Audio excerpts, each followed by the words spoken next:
തന്റെ ആത്മകഥയിലെ വാചകങ്ങൾ എന്ന പേരിൽ വന്ന പരാമർശങ്ങൾ അന്വേഷിക്കണമെന്നാവശ്യപ്പെട്ട് ഇ.പി. ജയരാജൻ DGPക്ക് പരാതി നൽകി. ഇത്തരം വാർത്തകളുടെ സ്രോതസ് കണ്ടെത്തണമെന്നാണ് പരാതിയിലെ പ്രധാന ആവശ്യം.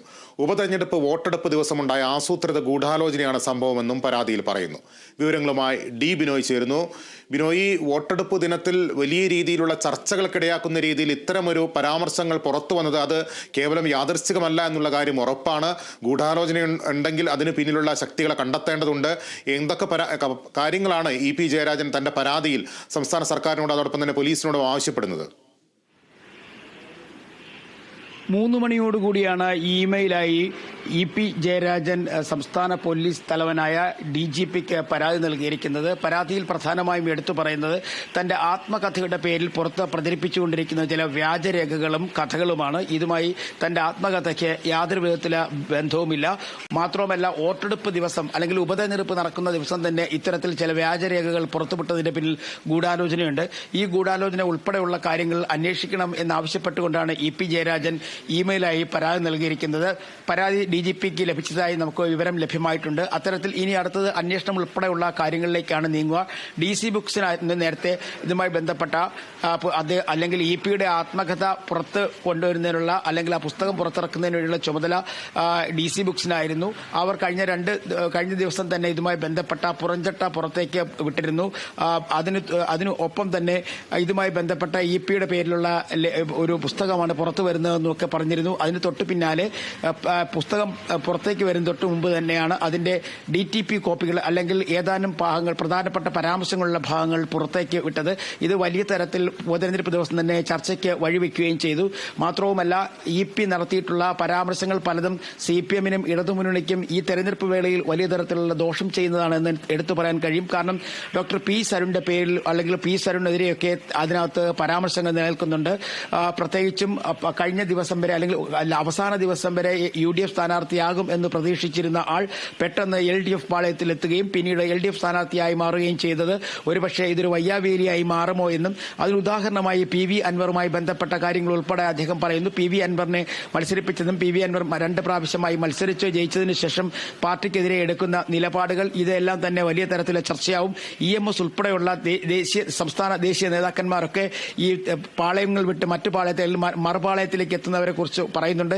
എല്ലാവരും അങ്ങനെ അത്തരത്തിൽ കുഴപ്പക്കാരാണ് താൻ പറയുന്നില്ല എന്നും പറയുന്നു. ഒപ്പം തന്നെ പ്രകാശ് ജാവദേക്കറുമായുള്ള കൂടിക്കാഴ്ച, ആ കൂടിക്കാഴ്ചയാണ് ഇ.പിയെ സംബന്ധിച്ചിടത്തോളം അദ്ദേഹത്തിന്റെ ജീവിതത്തിൽ ഒരു വലിയ നഷ്ടത്തിലേക്ക് വഴിവെച്ചതെന്നാണ് പറയപ്പെടുന്നത്. കാരണം പ്രത്യേകിച്ചും ഇ.പി ഇടതുമുന്നണി കൺവീനറായ സമയത്താണ് പ്രകാശ് ജാവദേക്കർ തിരുവനന്തപുരത്തുള്ള അദ്ദേഹത്തിന്റെ മകന്റെ ഫ്ളാറ്റിൽ വെച്ച് ഇ.പിയെ കാണുന്നത്. ആ കാഴ്ച കേവലം 5 മിനിറ്റ് മാത്രമായിരുന്നുവെന്നും പിന്നീട് അതുമായി ബന്ധപ്പെട്ട ഒരു കാര്യങ്ങളും നടന്നിട്ടില്ലെന്നും ഒരു ചർച്ചയും രാഷ്ട്രീയപരമായി നടന്നിട്ടില്ലെന്നും കേരളത്തിലെ രാഷ്ട്രീയ നേതാക്കന്മാരായ ബിനോയ് വിശ്വം, കുഞ്ഞാലിക്കുട്ടി എന്നിവരെ കണ്ടതിനൊപ്പം മാത്രമേ താങ്കളെയും കണ്ടുള്ളൂ എന്നും ഒക്കെ ആ പുസ്തകത്തിൽ രേഖപ്പെടുത്തിയിട്ടുണ്ട്.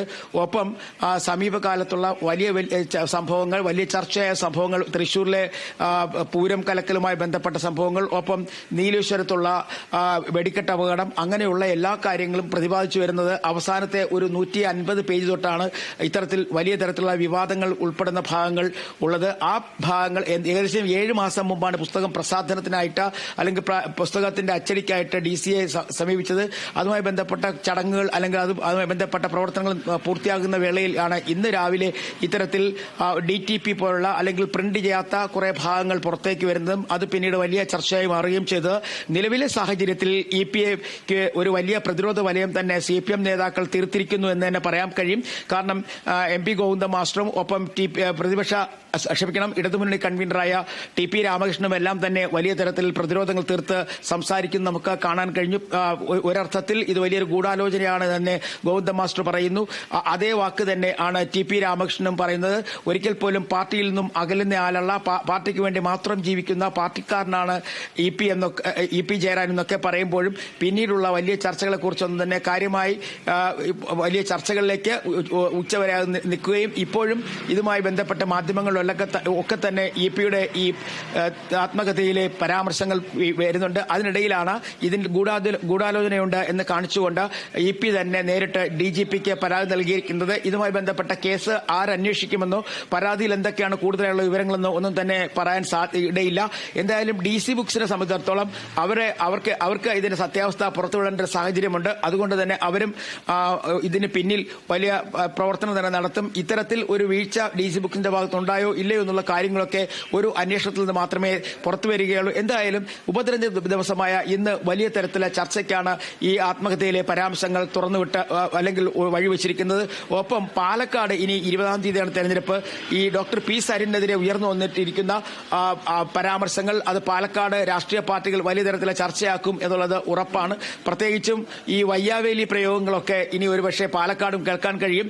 ഈ ഇന്നത്തെ ഉപതെരഞ്ഞെടുപ്പിന് ശേഷം എല്ലാ രാഷ്ട്രീയ നേതാക്കന്മാരും പ്രത്യേകിച്ചും BJP-യുടെയും കോൺഗ്രസ് നേതാക്കന്മാരെല്ലാം തന്നെ പാലക്കാട് കേന്ദ്രീകരിച്ച് പ്രവർത്തിക്കാനുള്ള ഒരു നീക്കം ആരംഭിച്ചു കഴിഞ്ഞിരിക്കുന്നു. ആ വേളയിലാണ് ഇത്തരത്തിൽ ഒരു പരാമർശം കൂടി വീണ് കിട്ടിയിരിക്കുന്നത്. എന്തായാലും അദ്ദേഹത്തിന്റെ ആത്മകഥ കട്ടൻ ചായയും പരിപ്പുവടയും എന്നുള്ള അദ്ദേഹത്തിന്റെ ആത്മകഥ വലിയ തരത്തിലെ ഒരു ചർച്ചയ്ക്ക് വഴിവെച്ചിരിക്കുന്നു എന്നുള്ളത് ഏറ്റവും ശ്രദ്ധേയമായ കാര്യമാണ്.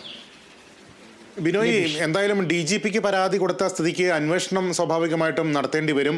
ഇതിൽ DC ബുക്സ് കേരളത്തിലെ ഏറ്റവും വിശ്വാസമുള്ള ഒരു പ്രസാധക ഗ്രൂപ്പാണ്. അവർ നമുക്കറിയാവുന്ന പോലെ തന്നെ അവരുടെ ചരിത്രങ്ങളിലേക്കൊന്നും പോകേണ്ട ഒരു ഘട്ടം അല്ലെങ്കിൽ പോലും ഇങ്ങനെ ഒരു പുസ്തകത്തിൻ്റെ കവർ ചിത്രമടക്കം അവരിന്നത് വിതരണത്തിന് വരെ തയ്യാറാക്കിയ രീതിയിൽ ഒരു പുസ്തകം തയ്യാറാക്കിയ ശേഷം ഇങ്ങനൊരു വിവാദം ഉയർന്നു വരുമ്പോൾ സ്വാഭാവികമായിട്ടും അതിന് പിന്നിൽ എന്തൊക്കെയാണ് എന്നുള്ളത് അറിയാൻ കേരളീയ സമൂഹത്തിന് അവകാശമുണ്ട്. അതിന് EP ജയരാജൻ കൊടുക്കാത്ത ഒരു വാർത്ത അല്ലെങ്കിൽ വാർത്തയല്ല, ഒരു പരാമർശങ്ങൾ ഉൾപ്പെടുത്തി ഒരു പുസ്തകം ഒക്കെ തയ്യാറാക്കുക എന്നൊക്കെ പറയുന്നത് അതീവ ഗൗരവകരമായ കാര്യമാണ്. ഇനിയിപ്പോൾ DC ബുക്സിന്റെ അധികൃതരിൽ നിന്നൊക്കെ വിസ്തീർണം തേടേണ്ടി വരും. ഏത് രീതിയിലായിരിക്കും ഇനിയിപ്പോൾ ഈ പരാതിയിൽ അന്വേഷണം മുന്നോട്ട് പോവുക? തീർച്ചയായും ഇതൊരു വലിയ തരത്തിലെ ഒരു ചർച്ചയാവുന്ന വിഷയം തന്നെയാണ്. പ്രത്യേകിച്ചും DGPക്ക് പരാതി നൽകിയ സാഹചര്യത്തിൽ ഒരു പ്രത്യേക സംഘത്തെ നിയോഗിക്കുമോ അല്ലെങ്കിൽ എങ്ങനെയാണ് ഈ ആത്മകഥയുടെ ഉള്ള പരാമർശങ്ങൾ പുറത്തേക്ക് വന്നത്, ഇതുമായി ബന്ധപ്പെട്ട കാര്യങ്ങളൊക്കെ CPM-നും ഒപ്പം തന്നെ EP ജയരാജനും പുറത്തേക്ക് കൊണ്ടേ മതിയാവുള്ളൂ. അതോ ഇതൊരു ചടങ്ങായി വെറും ഒരു പരാതിയായി അവശേഷിക്കുമോ എന്നുള്ള കാര്യങ്ങളൊക്കെ പിന്നീട് പറയാൻ കഴിയുകയുള്ളൂ. എന്തായാലും ഈ ദിവസം ഇത്തരത്തിൽ വലിയ പരാമർശങ്ങളുമായി ഒരു പുസ്തകം പുറത്തേക്ക് വരിക എന്ന് പറയുന്നത് കമ്മ്യൂണിസ്റ്റ് പാർട്ടി ഓഫ് ഇന്ത്യ മാർക്സിസ്റ്റിനെ സംബന്ധിച്ചിടത്തോളം ഒരു വലിയ പ്രതിസന്ധി തന്നെയാണ്, വലിയ പ്രശ്നം തന്നെയാണ്. പ്രത്യേകിച്ചും ചേലക്കര പോലുള്ള സ്ഥലങ്ങളിൽ വിജയം പ്രതീക്ഷിക്കുന്ന ഒരു മണ്ഡലമാണ്. അവിടെയൊക്കെ ഈ വിഷയങ്ങൾ ചർച്ചയാകപ്പെടുമോ എന്നുള്ള ഒരു സംശയവും പാർട്ടിക്കുണ്ട്. അതുകൊണ്ട് തന്നെ ഇതുമായി ബന്ധപ്പെട്ട് കാര്യമായ തരത്തിലൊരു അന്വേഷണത്തിലേക്ക് സർക്കാർ പോകും എന്നുള്ളത് ഏകദേശം ഉറപ്പായി കഴിഞ്ഞിരിക്കുന്നു. കൂടുതൽ വിവരങ്ങൾ ലഭ്യമായിട്ടില്ല. അതേസമയം ഇത് ഇനി പാർട്ടി എന്ത് നിലപാടാണ് ഇതുമായി ബന്ധപ്പെട്ട് എടുക്കുന്നത് എന്നുള്ളതാണ് നമ്മൾ അറിയേണ്ട ഒരു പ്രധാനപ്പെട്ട കാര്യം. കാരണം EP അതിനകത്ത് വളരെ വ്യക്തമായി തന്റെ ഇടതുമുന്നണി കൺവീനർ സ്ഥാനം നഷ്ടമാകാനിടയായ സാഹചര്യം ഉൾപ്പെടെയുള്ളവയെക്കുറിച്ച് വളരെ വ്യക്തമായി പ്രതിപാദിക്കുന്നുണ്ട്. താൻ ഒരു സംസ്ഥാന സെക്രട്ടേറിയറ്റ് അംഗവും കേന്ദ്ര കമ്മിറ്റി അംഗവുമാണ്. സാധാരണഗതിയിൽ ഒരു കേന്ദ്ര കമ്മിറ്റി അംഗത്തിനെതിരെ അല്ലെങ്കിൽ കേന്ദ്ര കമ്മിറ്റി അംഗം ചുമതല വഹിക്കുന്ന ഒരു സ്ഥാനം അത് എങ്ങനെയെങ്കിലും ആ സ്ഥാനത്ത് നിന്ന് ഒരാളിനെ ഒഴിവാക്കുകയാണെന്നുണ്ടെങ്കിൽ കൃത്യമായും കേന്ദ്ര കമ്മിറ്റിയുമായി ആലോചിക്കുകയും ചർച്ച ചെയ്യുകയൊക്കെ വേണ്ടിവരും. എന്നാൽ അത്തരത്തിൽ ഒരു ആലോചനയോ ചർച്ചയോ ഇല്ലാത്ത ഒരു സാഹചര്യം കൂടിയുണ്ട്. ഇതെല്ലാം കണക്കിലെടുത്തുകൊണ്ട് തന്നെ പാർട്ടിക്ക് ഇതിന്റെ പിന്നിലെ കാര്യങ്ങൾ അല്ലെങ്കിൽ വസ്തുതകൾ പുറത്തേക്ക് കൊണ്ടുവരേണ്ട അനിവാര്യതയുണ്ട്. അതുകൂടി കണക്കിലെടുത്തുകൊണ്ട് തന്നെ ഒരു വലിയ തരത്തിലുള്ള അന്വേഷണത്തിലേക്ക് പോകും. ഒപ്പം തന്നെ DC ബുക്സിന് അവരുടെ അല്ലെങ്കിൽ അവരുടെ ഭാഗം കൃത്യമായും പറയേണ്ട ഒരു സാഹചര്യം വന്നിരിക്കുന്നു. കാരണം അവർ ഒരിക്കൽ പോലും ഒരു സംശയത്തിന്റെ നിഴലിൽ നിൽക്കുവാൻ ആഗ്രഹിക്കുന്നവരല്ല. കാരണം അത്രയ്ക്കും വലിയ അധികം പുസ്തക പ്രസാധക സംഘമാണ് DC ബുക്സ് എന്ന് പറയുന്നത്. അതുകൊണ്ട് തന്നെ വരും ദിവസങ്ങളിൽ വലിയ തരത്തിലുള്ള ചർച്ചയിലേക്ക് കാര്യങ്ങൾ നീങ്ങും എന്നുള്ളത് ഏകദേശം ഉറപ്പായി കഴിഞ്ഞിരിക്കുന്നു. ലിബീഷ്. ശരി ബിനോയ്, വരും ദിവസങ്ങൾ വളരെ നിർണായകം തന്നെയായിരിക്കും. എന്തൊക്കെ കാര്യങ്ങളാണ് ഇനി പുറത്തു വരിക എന്നുള്ളത് കേരള രാഷ്ട്രീയത്തിൽ CPIM-നെ സംബന്ധിച്ചൊക്കെ വളരെ നിർണായകം തന്നെയായിരിക്കും.